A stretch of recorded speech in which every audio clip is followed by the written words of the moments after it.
Olá pessoas, tudo bem com vocês? Eu espero que sim, como sempre. Aqui quem está falando é o João e eu vim trazer para vocês hoje uma apresentação, uma aulinha a respeito de alguns conceitos de desenho, pintura e ilustração, tá? Hoje a gente vai falar sobre desenho bidimensional, num caráter mais introdutório, tá? Então a gente vai tentar observar e avaliar alguns conceitos iniciais aí da comunicação visual através do desenho. E vamos tentar dar uma aprofundadazinha ainda nesse vídeo de hoje, certo?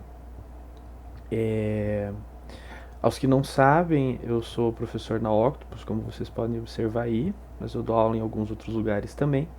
E além disso, sou ilustrador, freelancer e quadrinista. E eu falo isso porque grande parte desses conceitos que eu vou expor para vocês estão bastante presentes na minha produção, né? E como a gente vai observar logo mais, existe uma tendência a esse caráter ser meio restritivo, no sentido de ser teórico demais e em alguns momentos pouco prático, né? No sentido, a gente vai estudar e não tem como, num primeiro momento, a gente avaliar uma aplicação prática desse conteúdo de primeira, né? Mas reconhecer esses conceitos de forma que a gente consiga aplicar eles no nosso trabalho é de extrema importância, tá? Eu vou tentar apresentar um pouquinho para vocês aqui algumas maneiras da gente observar isso no nosso trabalho, no trabalho de outros artistas, para que justamente a gente consiga é, fazer essa conexão entre o teórico e o prático ali, tá? Para isso, a gente vai utilizar aqui o referencial desse cara, o Siu Wong, e desse livro que ele escreveu, que na verdade é um compilado de vários estudos dele, de outros 3 livros, que originaram aí o Princípios de Forma e Desenho, tá? O Wong ele vai acabar olhando muito para a parte do design, tá? Um conceito menos aplicado às vezes, e a gente vai ver que é às vezes e não é tão necessariamente aplicado ao design assim, mas que a gente consegue usar isso na ilustração propriamente dita, né? Mas ele vai acabar, nesse mesmo livro ele acaba falando que esses conceitos que ele desenvolve, que ele desenrola pra gente, aí eles acabam ficando mais na área do design, algo um pouco menos direcionado à arte, como pintura, escultura e tudo mais, mas que por serem conceitos que foram se universalizando, a gente consegue ver as aplicações disso na ilustração, por exemplo, né, numa pintura ou mesmo numa escultura. Tá? O Wong ele vai desenvolvendo isso. Óbvio que hoje a gente vai desenvolver sobre desenho, né, representação bidimensional, a gente não vai acabar falando tanto da escultura, mas a gente pode falar de representações tridimensionais num espaço bidimensional, por exemplo. Né? Nada vai impedir aí, certo? Para começar, eu queria fazer alguns disclaimerzinhos aqui, principalmente porque a gente está falando de teoria propriamente dito, e no futuro aí do vídeo a gente vai falar como que essa teoria pode se aplicar na prática. Eu queria expor um pouquinho a visão de um autor como Wong sobre o desenho. Tá? Em alguns momentos eu compartilho dessa visão, em alguns momentos não. Alguns momentos vocês podem compartilhar dessa visão, em alguns momentos vocês podem não compartilhar dessa visão. Tá?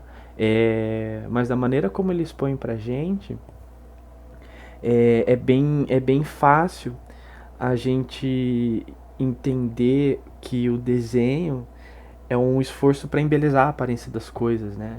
Até tipo, quando um desenho é bonito, a gente elogia, a gente inclusive usa o termo isso é uma obra de arte como um adjetivo, né? Como uma forma de elogiar algo, muito mais às vezes do que como uma forma de nomear algo, né? Um substantivo. Então, para um olho mais destreinado, para uma visão mais destreinada, é bastante comum a gente ter essa visão do desenho, das linguagens artísticas, né? Não só o desenho, a pintura e tudo mais.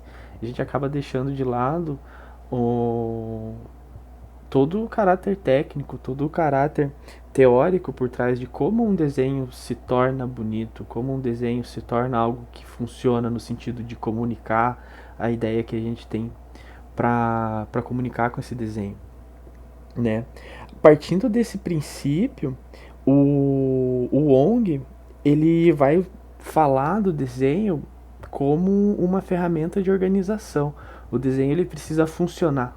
Vamos colocar dessa forma. Como assim um desenho precisa funcionar? Peguem, por exemplo, a possibilidade da gente desenhar um móvel, né? Seja um desenho técnico, seja um desenho artístico.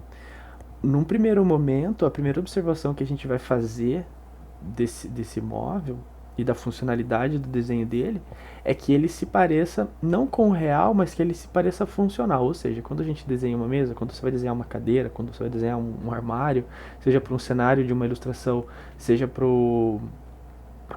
um desenho técnico, algo que vai ser construído, antes da gente pensar em embelezar esse desenho, a gente precisa pensar em tornar ele funcional. Então a cadeira ela precisa parecer equilibrada, ela precisa parecer que tem um encosto que funciona, da mesma forma o armário, da mesma forma a mesa que eu falei, sei lá, qualquer coisa que vocês se proporem a desenhar.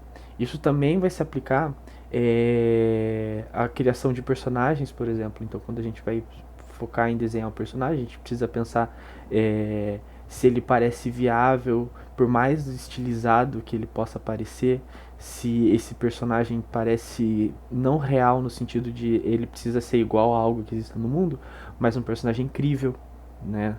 Então a gente pensa o desenho, essa parte inicial do desenho como estudo, no sentido de fazer com que o que a gente está representando, entre aspas, funcione, né? Essa é a visão do do do Wong sobre isso, e nesse sentido eu compartilho bastante dela, não tem muito que contestar nesse sentido, tá?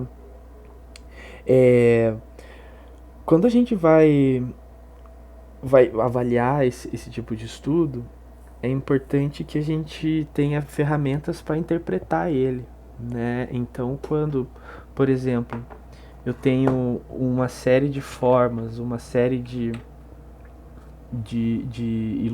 desenhos organizados numa composição, como que eu consigo interpretar esses elementos no sentido de que nomes que eu posso dar para isso, para que eu consiga criar relações entre essas formas, né? Dizer como que elas se relacionam e o que eu consigo tirar a partir dessa, dessa relação, né?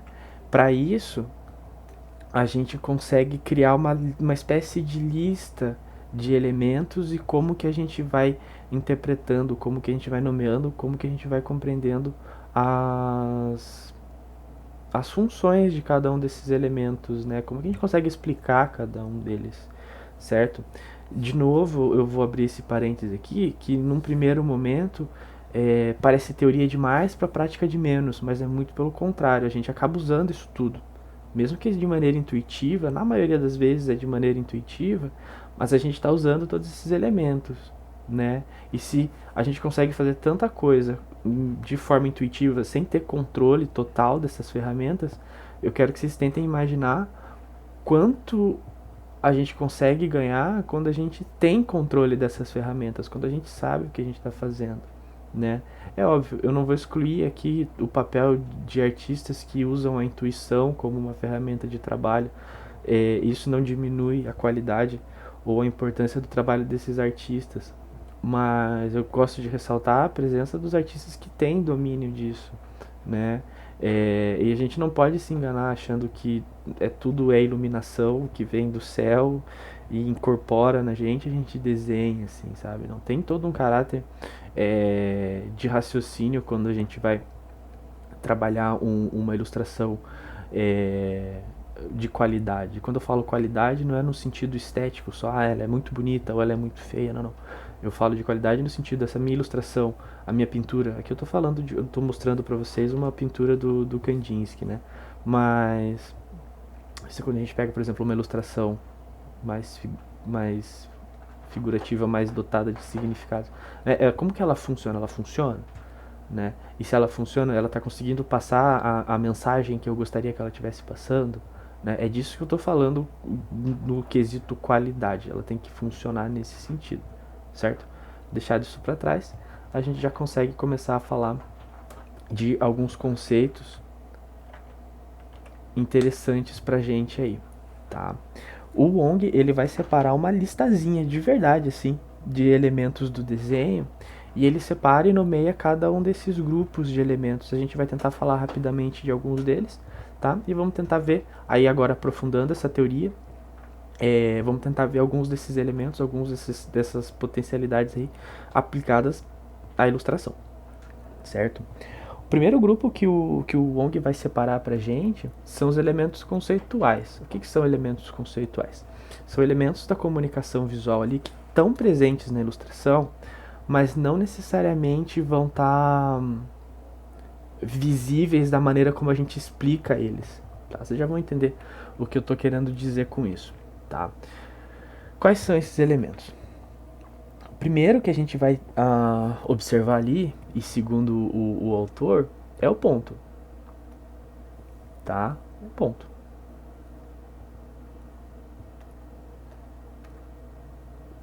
Certo?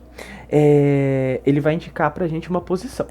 Certo? Posição, onde algo começa, o princípio de uma forma. Tá?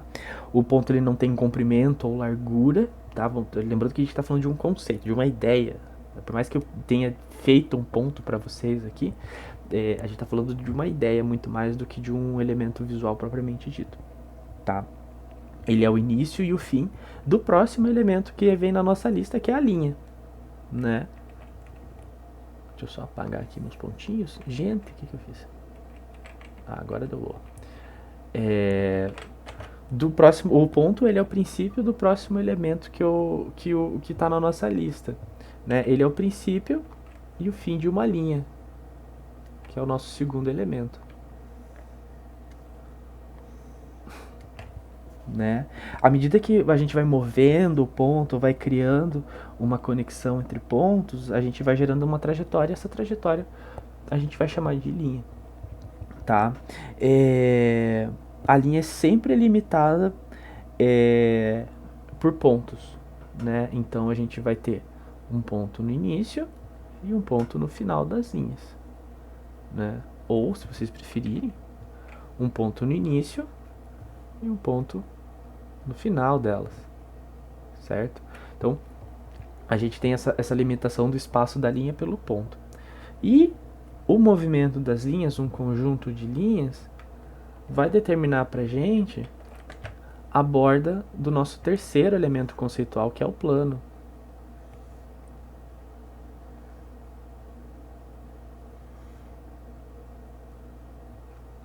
Tá?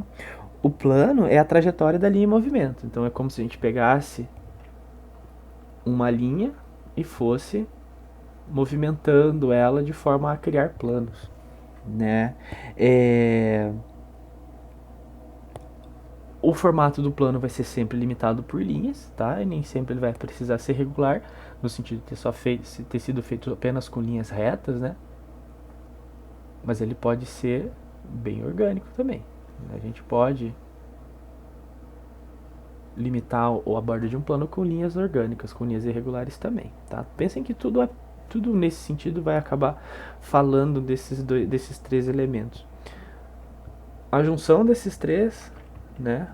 Talvez não a junção, mas criando uma sequência lógica aí, seria o plano em movimento, né? Então quando a gente cria ali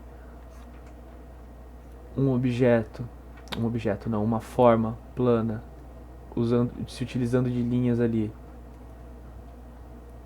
e repete esse plano,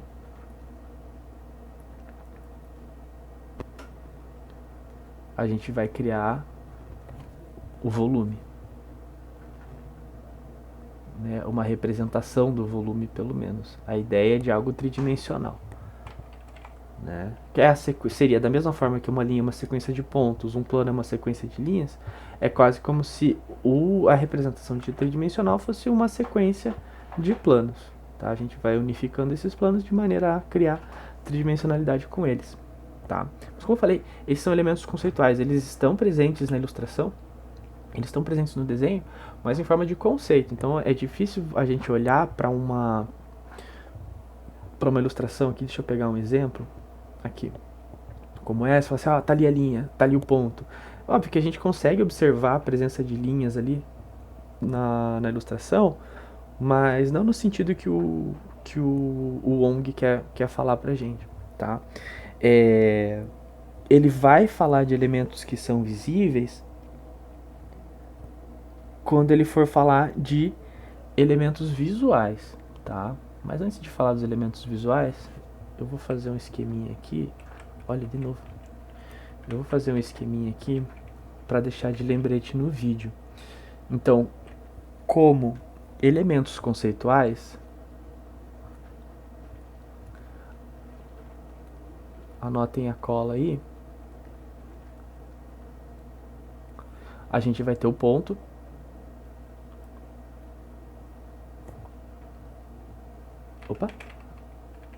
a linha e o plano.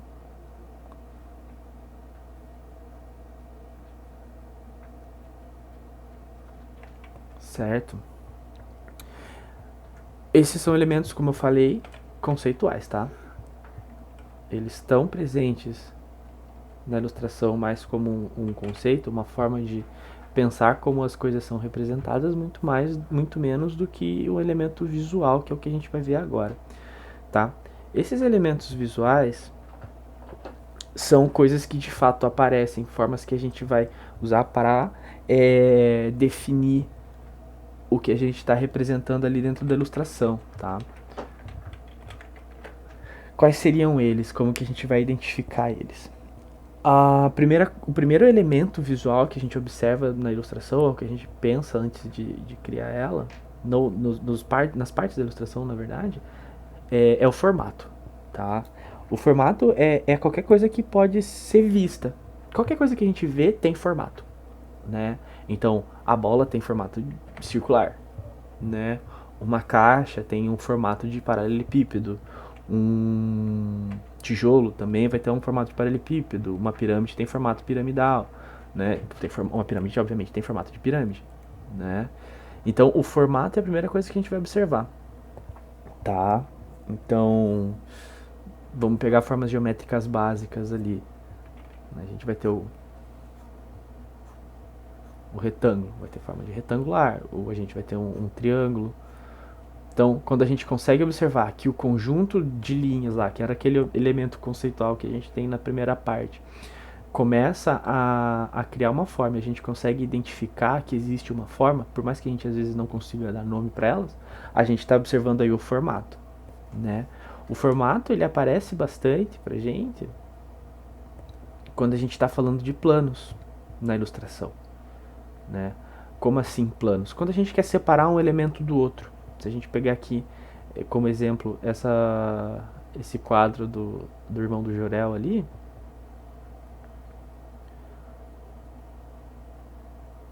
a gente consegue observar que dá para separar um pedaço da ilustração de outro, e essa separação é feita, óbvio que para além de outros elementos visuais, a gente consegue separar essa ilustração em planos divididos, né? Então a gente tem um formato só para o personagem, um formato só para o objeto com o qual ele está interagindo, um formato só para a mesa que está tanto na frente desse personagem quanto atrás, entre aspas, desse globo ali que ele está interagindo, né? Então, há que se pesar sempre essa relação. Então, aqui a gente vê formato, tá? Quando a gente quer criar uma composição visual mais complexa, a gente vai criar uma interação entre esses planos. A gente já vai falar sobre interações, mas no primeiro momento aqui eu queria mostrar isso, assim, a gente vê formato das coisas, a gente vê a silhueta delas, às vezes antes de observar como que esses objetos são detalhados, tá? Prestem bastante atenção nisso, principalmente quando vocês forem criar as próprias composições. No momento que a gente está fazendo estudos apenas, a gente se acostuma a fazer os desenhos isolados e querer mostrar eles inteiros, né? Separados uns dos outros. Mas quando a gente quer criar uma ilustração dinâmica, uma ilustração que consiga passar uma mensagem, que se propõe a passar um tipo de mensagem, a gente precisa criar umas certas interações entre os objetos ali, né? Seja entre o personagem e o fundo, seja entre os objetos do fundo, né? E essas interações vão surgir normalmente quando a gente cria essas intersecções, né? Quando a gente sobrepõe um elemento em cima do outro, ou cria áreas de contato entre esses elementos, certo? A gente já vai voltar pro irmão do Jorel. Voltando, tá? Então a gente vai ter essa ideia de considerar o formato das coisas ali. O nosso primeiro elemento visual ali.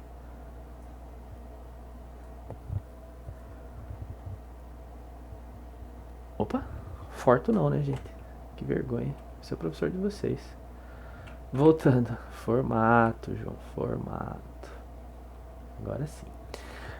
Nosso segundo elemento é o tamanho, tá? Como assim tamanho, João? Tamanho, né? A gente consegue ter ou observar objetos que são de tamanhos diferentes dentro de uma ilustração, certo? E o tamanho, ele é sempre submetido a outros objetos, tá? Então a grandeza, a pequenez de um objeto, ela sempre vai ser submissa ao tamanho de um objeto que está do lado dele, né? A gente, como exemplo, eu posso dizer que esse retângulo aqui, isoladamente, ele é bem grandão. Por mais que na imagem ele pareça pequenininho, eu consigo dizer que ele é bem grandão só se eu colocar um outro retângulo ao lado dele, tá? Essa sensação de escala sempre vai se dar pela interação entre os objetos, tá? Essa questão do tamanho.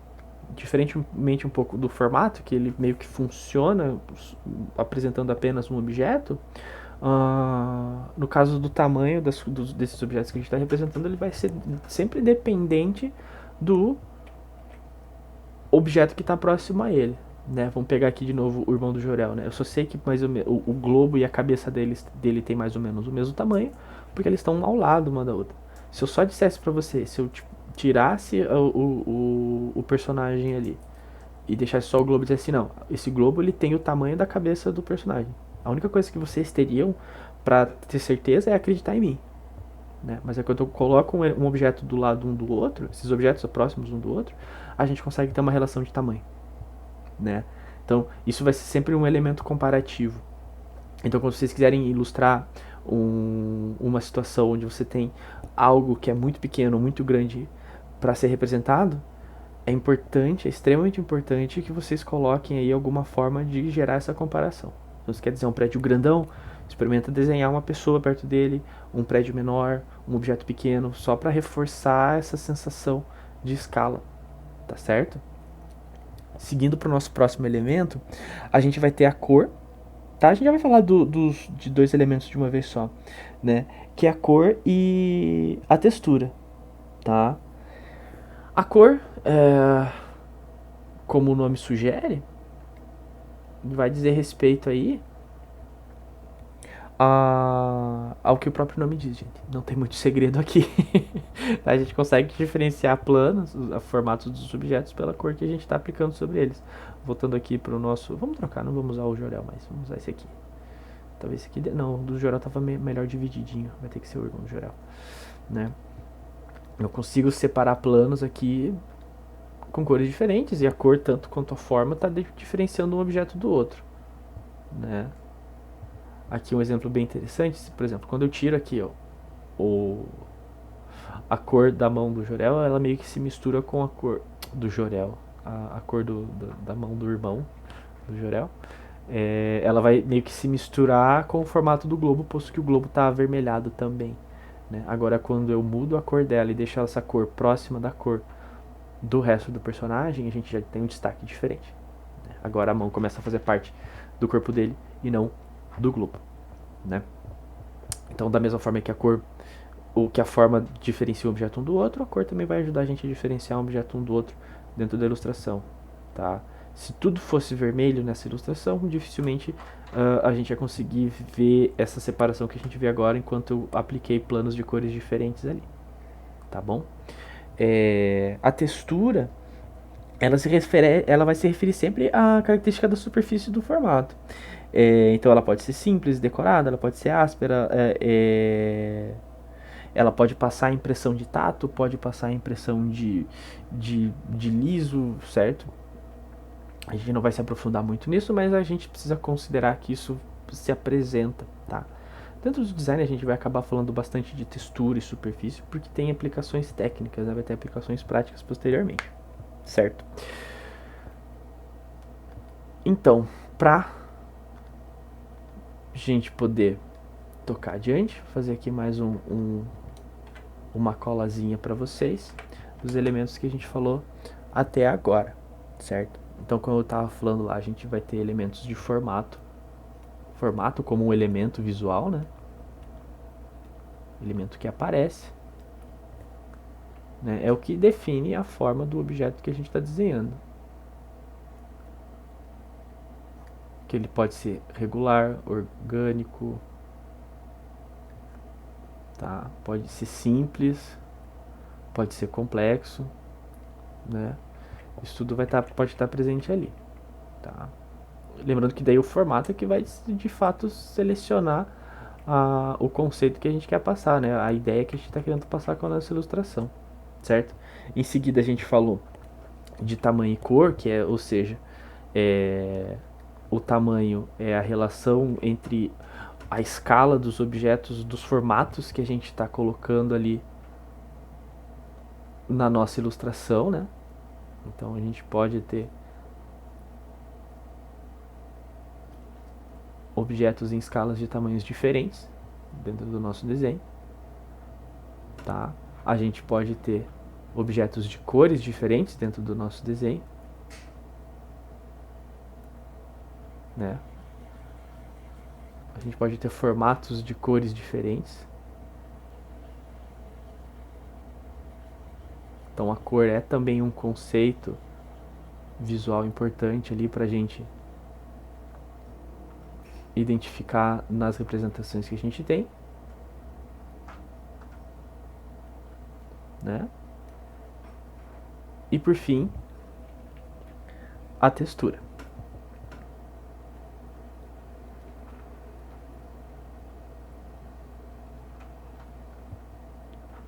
Pode ser regular,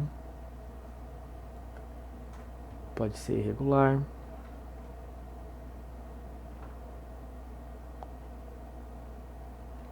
pode ser uma mistura entre os dois.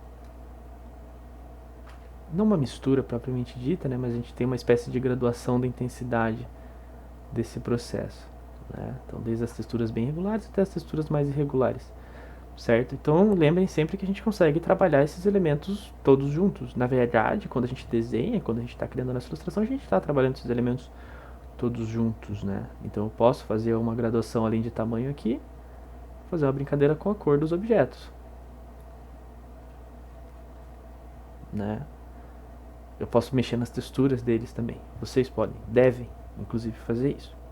Tá ok? Assim seguimos. Para agora sim, elementos que a gente, para além de pensar eles no desenho, a gente pensa eles na ilustração. Certo? Como assim? Pense que a ilustração, ela não é um desenho. Por mais que a gente faça isso meio que de arrasto tudo de uma vez só, a gente pensa que a ilustração ela é um conjunto de desenhos, um conjunto de elementos. Certo? Nesse sentido, a gente precisa criar relações entre esses elementos, como eu falei agora há pouco. A gente precisa criar relações entre esses elementos para a gente conseguir passar a mensagem que a gente se propôs a dar, né? Seguindo então para esses elementos relacionais. Quais seriam e como que a gente vai pensar esses elementos? O primeiro desses que a gente vai tentar falar aqui é direção, tá? O que seria a direção que eu estou falando para vocês aqui? É é como a gente posiciona o objeto em relação a quem está vendo ele. Tá? Como a gente posiciona o objeto em relação ao observador. Como assim, João? Assim, ó. Opa, vou voltar aqui pro meu pincelzinho grandão regular. Show, show. Agora vai. Então, quando eu falo em posição, em direção, tô falando disso aqui, ó. Então, quando vocês observam esse retângulo, ele está numa posição tal que parece que ele está paralelo aos olhos de vocês. Mas eu posso, por exemplo, movimentar ele. Tá? Eu posso movimentar ele na direção que eu achar conveniente para mim. Ou conveniente para o observador nesse sentido. Certo? Então é sempre quando a gente for falar de posição, é a posição que o objeto está em relação ao observador. Voltando aqui para o nosso desenho. Deixa eu até tirar esses planos todos aqui. Aí, agora dá para observar legal. É fácil a gente entender que existe uma inclinação no cenário todo. Se a gente olhar para a borda da mesa, para a posição dos azulejos, mesmo para a posição do personagem ali, a gente vê que existe uma inclinação. Tá? A gente fez o artista, né, nesse sentido, ele mexeu na direção das formas todas ao mesmo tempo. Né? Nesse caso, ele fez ao mesmo tempo. Não necessariamente a direção precisa estar irregular para todas elas, certo? Seguindo, a gente tem a ideia de posição, tá? A posição do objeto diz respeito a onde ele está em relação à borda da pintura, tá? Daí a importância da borda, inclusive, né? Sempre que vocês forem pensar uma ilustração, quando vocês forem fazer os primeiros esboços dela, não façam eles soltos dentro do papel. Tenta sempre criar uma margenzinha dessa ilustração, não, desse esboço, para que vocês consigam compreender onde que está a borda, tá? E daí é óbvio que essa margem que vocês estão criando no esboço, ela precisa ter um formato parecido com o formato onde vocês vão estar desenhando a versão final da ilustração, tá? Então, nesse sentido, o que o Wong está falando pra gente ali é isso aqui, ó. Eu posso ter um objeto e posso posicionar ele no centro da minha composição. Esse mesmo objeto pode ser posicionado na borda superior, na borda inferior direita, em qualquer lugar desse espaço aqui, a gente pode estar posicionando o objeto. A gente pode posicionar objetos diferentes em lugares diferentes da composição, inclusive. De novo, se a gente pode, na maioria das vezes a gente deve, tá? Então eu posso criar, espaços de composição diferentes aqui para ir posicionando os meus objetos em lugares diferentes à medida que isso se faça necessário, tá? Então a posição é essa, tá? A posição, ela é um elemento extremamente necessário quando a gente estiver falando de composição. A gente não vai tratar necessariamente disso nesse vídeo, composição é um elemento complexo aí da nossa ilustração que a gente vai tentar deixar para um vídeo mais específico, mas que com certeza vai vir, tá? Uma coisa que a gente precisa realmente discutir com profundidade, certo? Então a gente fala de posição quando a gente quer pensar onde que a gente vai deixar as coisas, e a posição ela realmente muda a forma como a gente está falando a nossa ilustração, certo? Seguindo, a gente vai ter o espaço, tá? O conceito, a relação espaço dentro dos objetos. Quando a gente passa a pensar como que os objetos ocupam o espaço dentro da nossa ilustração. Tá? É diferente da posição. Tá? A posição é onde os objetos estão. Quando a gente fala de espaço, a gente está falando de como que esses objetos estão em relação não só à borda da ilustração, mas como eles estão em relação uns aos outros. Vocês repararam aqui que eu acabei de apagar esse triângulo que deu a impressão de estar ao fundo do círculo, tá? É aqui onde a relação de espaço vai se fazer presente. Então a gente tem o círculo e o triângulo relacionados um ao outro ali. Quando a gente faz essa transição de formas ali, brusca, né? Então a gente tem do triângulo para o círculo uma quebra, né? Quando eu apresento aqui a separação entre os planos da ilustração, né? Eu tenho a relação de espaço está presente quando eu consigo identificar aqui esse personagem.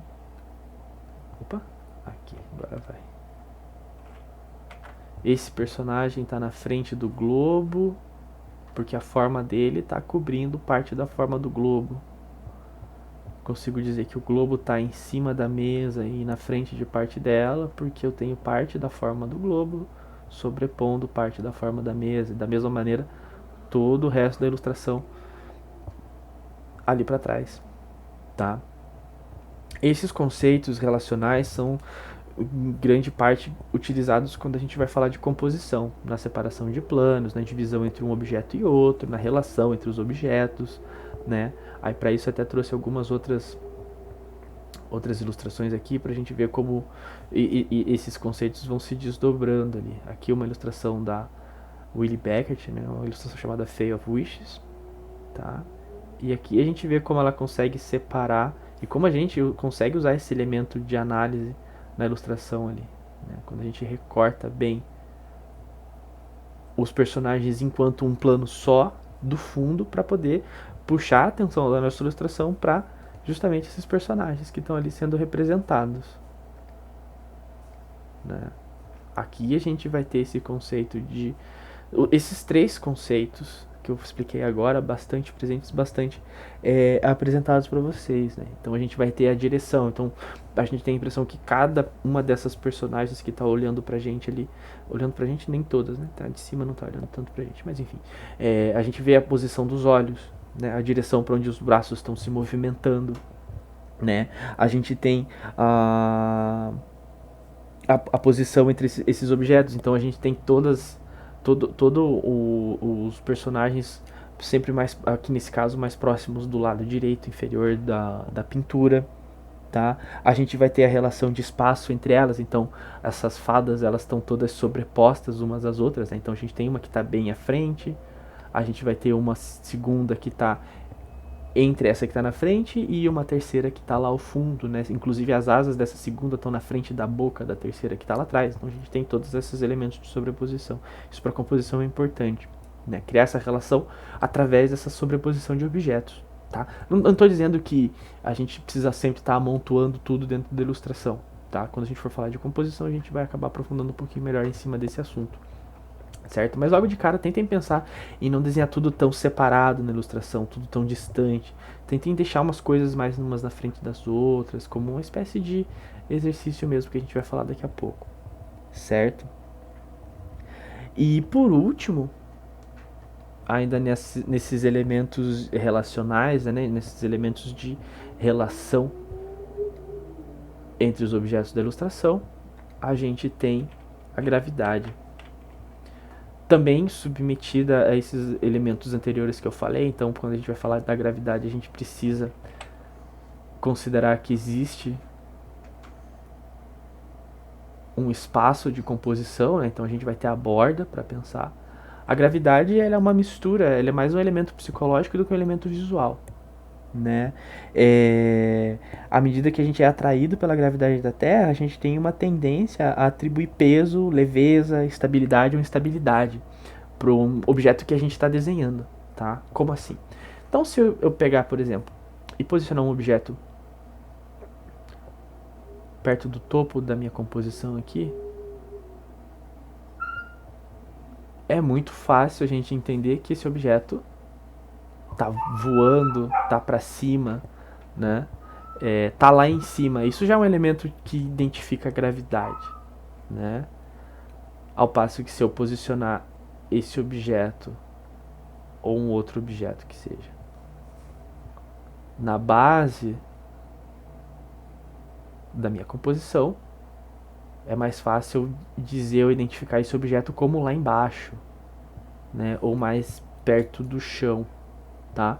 Outro elemento de gravidade bastante interessante, bastante até engraçado, a gente pensar como o psicológico impacta, é eu poder, ou a gente conseguir dizer que esse retângulo aqui está mais estável, ou pode estar mais estável, no sentido de gravidade do que esse.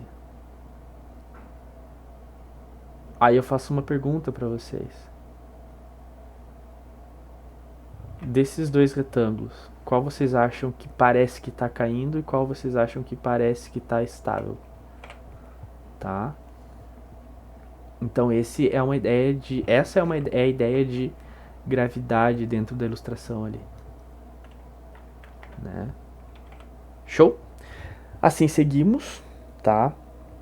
Para falar um pouquinho mais de elementos práticos, no sentido de agora sim desenrolar um pouquinho mais sobre como que esses elementos todos que eu citei para vocês aqui se aplicam dentro da ilustração, tá?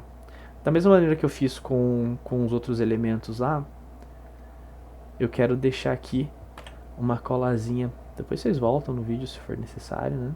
Para esses elementos relacionais da ilustração, certo? Então, só revendo aí rapidão, a gente vai ter a direção do objeto, né?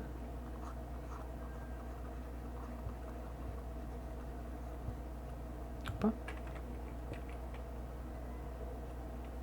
Tá, aqui pode ser. São essas variações no posicionamento dele.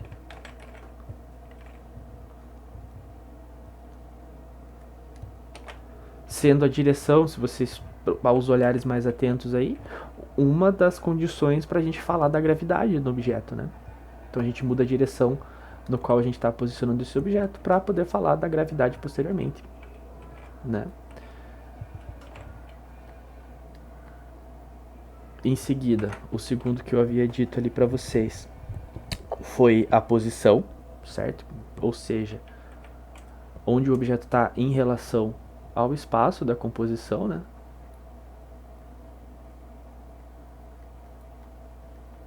Então, se a gente tiver a margenzinha ali,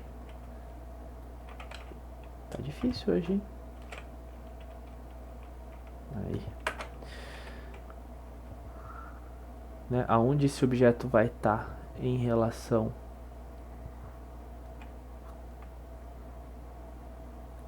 à borda da composição lá, certo? Seguido da posição, a gente falou do espaço, tá? Que semelhante ali a posição também vai depender de onde esse objeto está. Mas agora a gente vai falar da relação entre mais de um objeto no espaço da ilustração.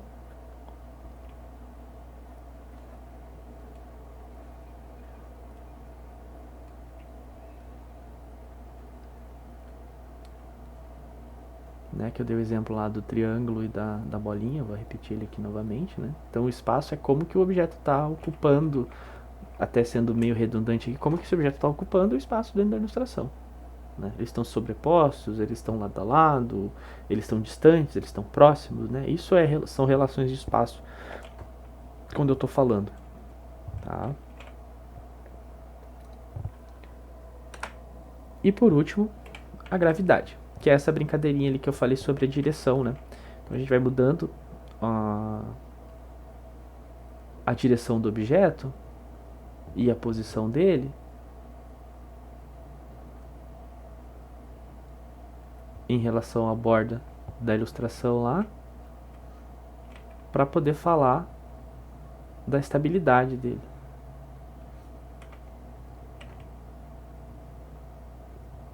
Da estabilidade, por exemplo, não precisa necessariamente falar de estabilidade, que é o nosso exemplozinho lá que eu fiz dos dois retângulos, né?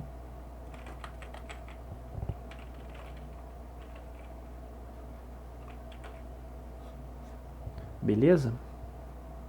E repito a minha pergunta, né? Qual dos retângulos aqui parece que está caindo e qual dos retângulos aqui parece que está estável em relação à gravidade da ilustração, né? A borda da ilustração.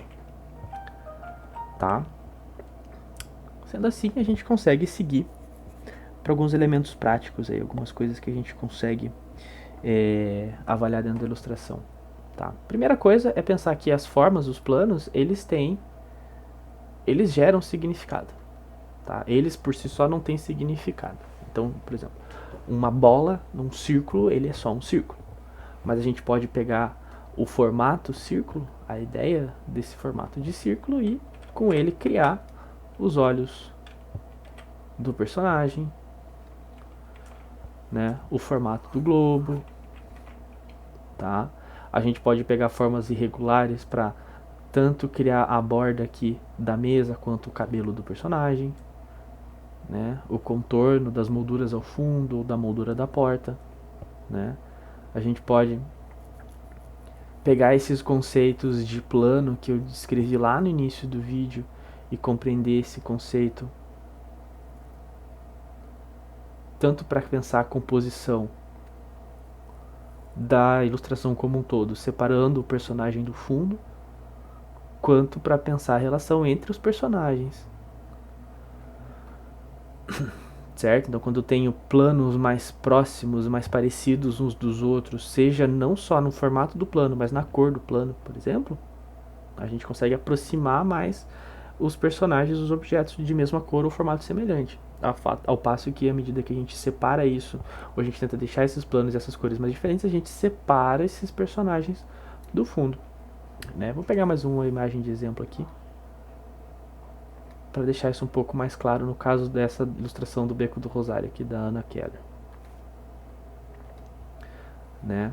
Então, quando a gente tem essa variação de cores entre o que está mais ao fundo e o que está mais à frente, a gente consegue destacar o que está mais na frente do que está mais no fundo. O plano, esse elemento conceitual que está mais na frente, ele só aparenta estar mais na frente porque tem uma série de elementos dentro contidas nesse plano que separam ele do fundo. E vai desde a forma, né? A gente tem as linhas mais grossas que ela vai usar aqui para definir o contorno da personagem. A gente vai ter uma diferença grande de cor também, né? Então, o cabelo dela aqui é um exemplo bem fácil da gente observar, né? Como é diferente a cor que está ao fundo da cor que está na frente, tá? Quanto mais separado a gente quer que fique, mais a gente vai aumentar essas distâncias. Aqui eu estou falando desses elementos mais soltos em determinado momento, em outros vídeos a gente vai acabar se aprofundando aí um pouquinho mais em como que a gente trabalha com essa diferenciação, tá?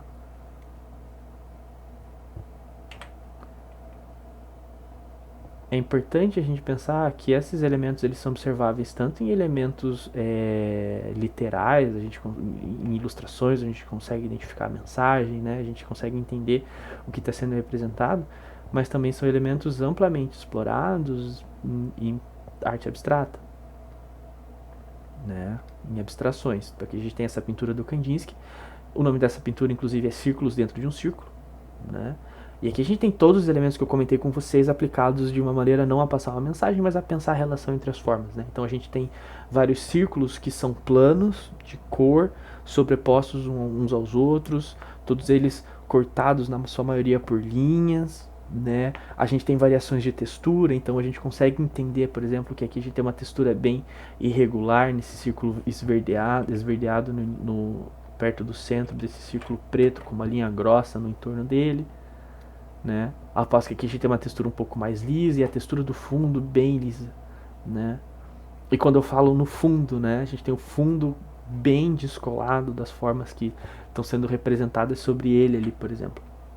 Né? Nenhuma dessas formas que o Kandinsky pintou aqui de maneira alguma parece com a cor que ele usa ao fundo da pintura, né?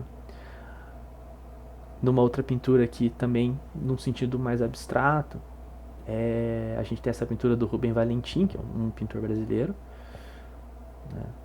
Mais esses elementos que eu comentei, né? Agora aqui a gente está falando da posição, a gente está falando da forma dos planos, né? Da gravidade, né? Então a gente tem tudo meio horizontal, né? Com exceção dessa faixa vermelha com essa forma azul ao centro, a gente tem tudo meio horizontal. Então essa pintura ela é bem, como a gente vai convencionar dizer, ela é bem estável. Parece que nada está caindo né? Se a gente for pensar aquele conceito de gravidade que eu tinha falado para vocês ali, né?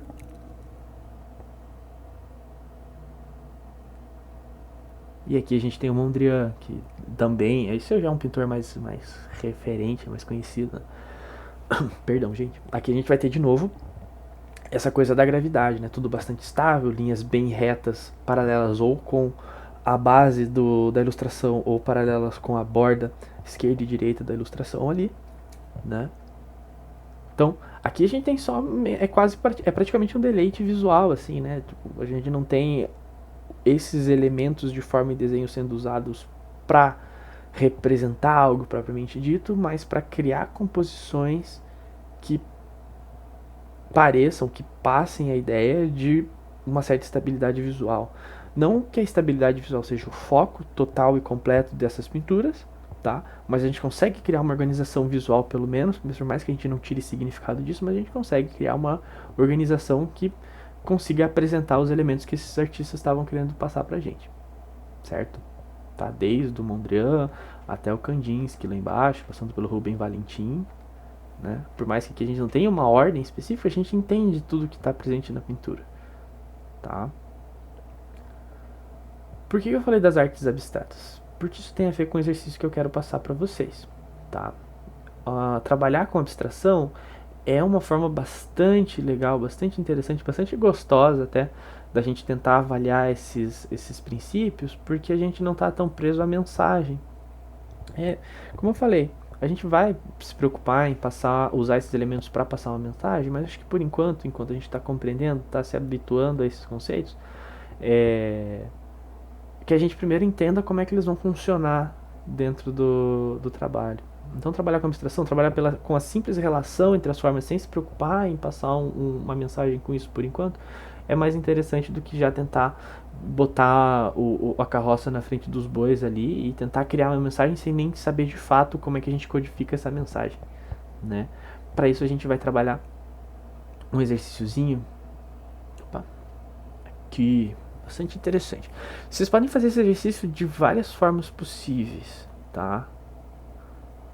Aqui eu trouxe um passo a passo, vamos colocar dessa forma, de como que a gente pode pensar em trabalhar. Então a minha primeira sugestão é, peguem várias formas, podem ser formas geométricas bem regulares, como as que eu representei aqui, mas elas não precisam ser necessariamente todas bem regularzinhas, assim, bem feitas na régua, tá? Mas peguem várias formas, vocês podem desenhar elas no papel e fazer várias composições abstratas com elas, como o caso do Kandinsky ali. Vocês podem ir bem desorganizadas, vamos colocar dessa forma, ou vocês podem pensar composições aos moldes do Rubem Valentim lá, por exemplo. Cadê ele? Tá aqui. Aos moldes do Rubem Valentim. Vocês podem pensar, tipo, só joguem isso no papel e tentem explorar esses conceitos que eu falei para vocês, né? Tentem explorar esses elementos da imagem que eu deixei explicitados aqui no vídeo, né? Então aqui de novo, voltando para o nosso exemplo, né? Aqui eu já estou trabalhando alguns elementos bem específicos. Então, conceitualmente falando, a gente tem um plano no meio da imagem, no nosso primeiro exemplo aqui. Tá aqui. Voltou tudo normal, beleza. A gente tem um retângulo no centro, tá? Então, quando eu falo que eu tenho um retângulo no centro, eu já estou falando de elementos diferentes, de conceitos diferentes. Então, eu tenho um retângulo que é forma, né? Posicionado no centro da composição, onde a gente está falando de posição, né? Aí quando eu coloco esse retângulo alaranjado ocupando toda a base debaixo a base inferior ali, né? Toda a parte inferior do retângulo, nesse segundo exemplo aqui. Já estou falando de um conceito novo, então para além de dois conceitos novos, porque eu coloquei esse retângulo alaranjado atrás desse retângulo azul, né? Então aqui, além da posição, eu estou falando de gravidade. O retângulo alaranjado está na base inteira, ele passa uma sensação de gravidade, passa uma sensação de fundo, né? De linha do horizonte lá atrás, né? Mas além da gravidade, eu estou falando da relação de espaço, né? Um retângulo alaranjado atrás de um retângulo azulado. E depois vocês vão aplicando outras formas, né? Vão tentando criar composições como eu quero sugerir para vocês, né? No caso do terceiro exemplo aqui. Agora, para além da relação simples entre os dois retângulos, tem um retângulo e um círculo. É uma forma diferente, um significado diferente para uma forma diferente, né? Para posteriormente jogar um triângulo na frente disso tudo, né? Daí, de novo, é uma forma diferente, um significado diferente, uma posição diferente em relação às outras formas. E é assim que a ilustração vai funcionando. Minha sugestão é que vocês peguem, sei lá, recorte de revista, pinta com tinta, ou pega uma folha de rascunho, pinta com lápis de cor mesmo, com tinta, se vocês estiverem em casa, e vão estudando essas composições, certo? Se possível, eu vou passar até o final do vídeo aqui um canal de comunicação comigo, me mandem essas formas, que a gente conversa junto, né? Pra gente ter essa ideia de como que essas composições podem funcionar, como que esses elementos funcionam dentro da ilustração. E, para além desse exercício prático, eu sei que parece um exercício de escolinha, mas é um exercício muito importante, muito interessante. E, de repente, se vocês forem bastante criativos e zelosos, até a gente consegue criar umas composições visuais muito legais, assim, tá? E para além desse exercício prático, tentem pensar como que vocês conseguem observar forma, plano, numa ilustração, por exemplo. Né? A exemplo dessas ilustrações que eu mostrei para vocês ali, tanto do Irmão do Jorel, quanto do Beco do Rosário, da Anna Keller, quanto da Fay of Wishes lá da Willie Beckett. Né? Como que isso funcionava ali, isso vai se aplicando em outras ilustrações, obviamente. Tá? De novo, são conceitos, como eu disse lá no início, que eles foram se universalizando, assim, tá? E foram se tornando cada vez mais presentes, certo? Então essa seria a minha sugestão, as minhas sugestões de exercício, para vocês entenderem como que essa teoria se aplica na prática, tá? Um exercício prático mesmo, vocês botarem a mão na massa, tentem desenhar composições, podem ser abstratas, geométricas mesmo, tentando criar essas sobreposições, usem cor, usem formas diferentes, tá? Não esqueçam de criar borda, tá? Para fazer essas composições. E um exercício um pouco mais de análise, assim, de olhem com um olhar diferente para as ilustrações que vocês tiverem em contato. Tentem entender como é que elas funcionam. É assim que a gente vai esmiuçando, é assim que a gente vai entendendo como é que o conceito vai se aplicando, tá? Para no futuro, e a partir do momento que vocês têm esse domínio da observação, vocês consigam aplicar isso nos próprios trabalhos, tá certo? Com isso, gente, eu vou encerrando esse vídeo, certo? Antes de passar a régua, fechar a conta, para eu dizer tchau para vocês, caso vocês queiram um feedbackzinho aí do exercício,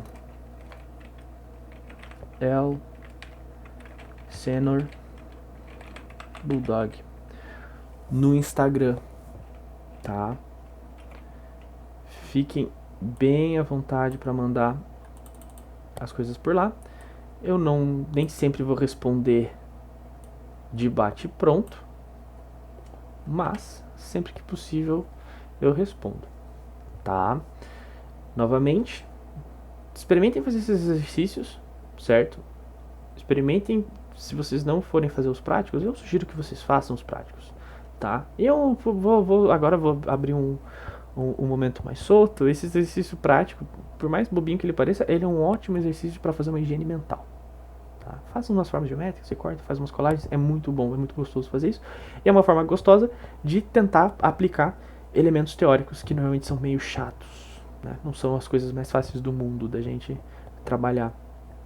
Teoria, principalmente quando a gente está falando de uma coisa tão prática, né, que é a representação artística, a teoria fica meio deixada de lado, assim, mas não se esqueçam, ter domínio da teoria valoriza a prática, tá?